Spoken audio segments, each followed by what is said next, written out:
Það var mætt til okkar, hún Hulda Steingrímsdóttir, hún umhverfisstjóri Landspítala. Hún ætlar svona setja fyrir okkur umhverfismálin á Landspítala í eitthvað samhengi. Vertu velkomin Hulda, ég ætla nú aðeins eins og með hérna, aðeins að spyrja þig, hvaðan ertu, hvaða bakgrunn hefurðu?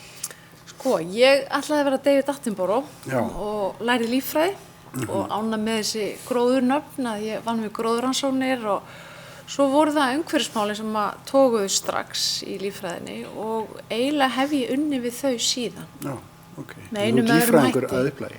Já. Og ég fór til Gautaborgar, læri þar viðskiptafræði og umhverfisstjórnun með svona áherslu á samfélagsábyrgð. Og svo lengi sem ráðgjafi og svo endaði ég hér fyrir nokkrum árum. Hvernig kemurðu inn, á hverju byrjarðu? Meinaru, hvert var mitt fyrsta verkefni, það var nú eiginlega að vera í verkfalli, það var nú dálítið deprimerandi. Ég var alveg til í að fara að byrja og þá var ég sett í verkfall. Svolítið eins og komin í COVID, þetta Já, þetta var erfið tími til að byrja á nýjum vinnustað. Já. Nei, það var náttúrulega sko, Landspítalinn byrjar á sínum umhverfismálum 2012, ég kem hérna 2015, þannig að ég kem að mjög góðu búi. Það var strax þaðan 2012 sett stefna og strax byrjaði að vinna að úrgangsmálum, samgöngumálum og svona þannig að ég bara gekk inn í það sem var þegar hafið og finnst ótrúlega skemmtilegt að vinna á þessum vinnustað og með þessum fjölbreyttu og endalausu verkefni sem eru hérna. Og líka bara að finna þennan í rauninni áhuga starfsmanna, stuðning og vilja til þess að gera sitt. Ég meina nú eru heilbrigðisstofnanir þar hafa gríðarlega áhrif í rauninni í umhverfismálum og loftslagsmálum. Það eru alls staðar ofsalega stórar. Já. Mannmargar. Já, mannmargar við notum mikið og það er talið að heilbrigðisstofnanir séu ábyrga fyrir 5% losun bara í heiminum sko, þannig að við höfum mikla ábyrgð og það er tekið á því að festu hérna, myndi ég segja.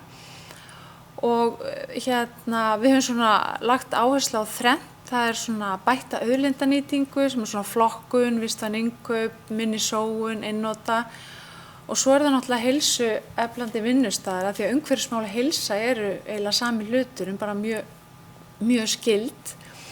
Og svo er það loftslagsúrbætur og það er kannski það, já, einmitt, ég að stjórna. Þú ert að stjórna, þarna sáum við tímalínuna. Já, þetta var tímalínan, við erum með hana á okkar heimasíðu að skoða það og kannski svona ef við horfum svolítið á loftslagsmálin. Já. Förum í nokkra áfanga, leitt okkur í gegnum hvað við sjáum hérna á skjánum. Við settum okkur, náttúrulega loftslagsmálin hafa verið mjög hávær undanfarin ár enda ástæða til og við settum okkur loftslagsmarkmið 2016 til 2020 að draga úr umfangi okkar 40% og það er nú bara heilmikið. Og stóri áhrifavaldurinn okkar, stærsta uppsprettan, eru glaðloft og svæfingagös. Og stærstu notendur glaðlofts eru kvennadeildin, það er ávið að keyra 1500 kílómetra að nota glaðloft við eina fæðingu, en ekki ætlum við að hætta að nota þetta góða verkjalyf en við settum upp eyðingabúnað sem hitar upp glaðloftið og sogar það frá og gerir það skaðlausum lofttegundum. Hérna sjáum við myndir að ungri konum með þessa tvöföldu grímu sem sogar þetta upp og þessi einstaka aðgerð sem er svona dæmi aðgerð sem er á bak við tjöldin að hún minnkar okkar kolefnisspor talsvert svona rúm 20% eða svo. Engin verður sérstaklega var við þetta, jú aðeins ljósmæður og fæðandi konur, en þetta er svona dæmi eitthvað sem maður ekki verður svo mikið var við svona almennt á spítalanum. Það er líka, við höfum verið að hættu notkun á desflúran sem er svæfingagas sem er mjög öflug gróðurhúsalofttegund 2500 sinnum öflugur en koltvísýringur.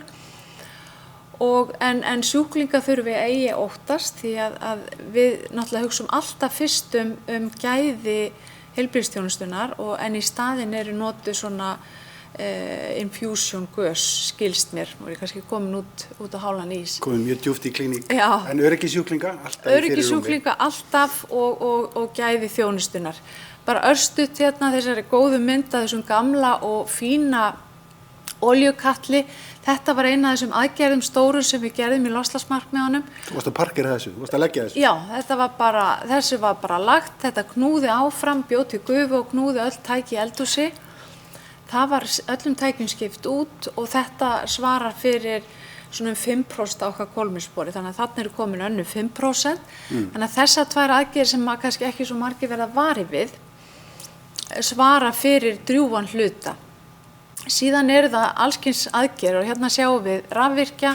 Við höfum verið að bæði að setja kröfur á orkunýtnari tæki og verið að skipta á þetta lýsingu yfir í LED og til dæmis þessar aðgerðir þó að við séum með aukið umfang í starfseminni að þá erum við samt að draga úr losun af völdum orkunótkunar. Þannig að þitt samstarfsfólk er að mörgu leyti rafvirkjar og innamenn, smiðir og... Já, þú veist, yfirskrift þessa fundar er samvinna og ég myndi segja að það einkenni þessi verkefni í umhverfismálum. Þetta er bara allt sama samvinnuverkefni og þetta er dæmi mann á bak við tjöldin sem er að græja hlutina. Annað verkefni sem er kannski ekki á bak við tjöldin og er kannski flóknara í sjálfis vegna þess að það er í rauninni svona verkefni sem að samfélagið allt er að glíma við, en við viljum vera drifkraftur og það er að hafa áhrif á vistvænar samgöngur. Og við höfum, og strax 2014 þá innleiddum við samgöngusamninga og svo höfum við verið svona eftir efni og aðstæðum að bæta aðstöðu og við erum dreifð, við erum í 100 byggingum og 17 stöðum, 60 starfsmenn og allskyns kröfur og þarfir. En höfum svona eins og kostur verið að bæta þessa aðstöðu. Og við sjáum að starfsfólk okkar mun virkara en almennt á höfuðborgarsvæðinu í vistvænu samgöngum og það er komið nýtt skýli og það er leið sprungi næstum því. Þannig að áhugi starfsfólks okkar er mjög mikill. Það hljómar svolítið eins og uppbyggingarverkefni sem að Jón Haukur sá okkur frá í eldhús og matsölum. Það sem við reisum og það sem við bætum, það er alveg þaulnotað 1 og 3 og mikið vel tekið í þetta. Já, það er engin spurning og starfsfólk vil bara meira. Þannig að maður svona, við reynum eins og við getum að bæta í og auðvitað hafa stóru staðirnir verið svona í forgangi, þar eru flestir og þar var aðstaða. Sumum stöðum getum við komið þessu fyrir innanhús en við höfum verið líka að reisa þessi skýli og örugga hjólabóga og aðgangsstýringu eins og hægt og loft og hér og þar. Já, loft hér og þar, en svo erum við náttúrulega í samfélaginu, bara það er að breytast margt, það er að batna stígar, það er að koma viðgerastandar víða og þannig að þetta er svona allt hjálpast að, getum við sagt. Við reynum að merkja þetta og gera augljóst. Nú erum við alltaf hjóli í vinnuna, ég sé að þú ert alltaf dugleg, já, kannski, meira og minna allt árið, en það ekki, að hjóla sjálf. Jú, nema við vetum að tekið strætó. Já. En ég er svona sæmilega dugleg þar fyrir utan. Var að fá mér nýtt rafmagnshjól, geggjað. Já, ég fekk nýtt hjól daginn þegar ég var 50. Hérna sitjum við afi og amma, við þurfum að huga að framtíðinni.